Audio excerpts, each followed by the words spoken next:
Hey guys, welcome to Tutorial Guru. Today I'll be learning how to redeem Google Play Store gift card on computer, and now let's dive right in. Now to redeem your Google Play Store gift card on your computer, first open up your preferred browser, as I've already opened the Google Chrome over here. And after opening your browser guys, at the top of the screen you can see the search bar available for us. Click on the search bar at the top of the screen and type in play.google.com and give a slash and type in redeem. Like this guys, you can see you'll be required to enter this precise website and hit on enter on your keyboard, and then you'll be redirected over here, which is the Play Store. But you can see your redeem button is over here.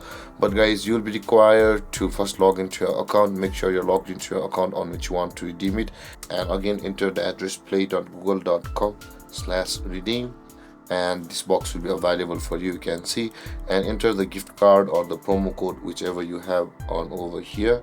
And after entering your gift card or your promo code of the Google Play Store, click on the redeem button over here, and then your gift card or your promo code will be redeemed on your account on Google Play Store. And this way guys, you'll be able to redeem a gift card or promo code on your Google Play Store. And if you have any confusions or questions regarding the topic, feel free to comment in the comment section below, and don't forget to like, subscribe and hit that bell icon for more videos. Thank you for watching guys. Peace.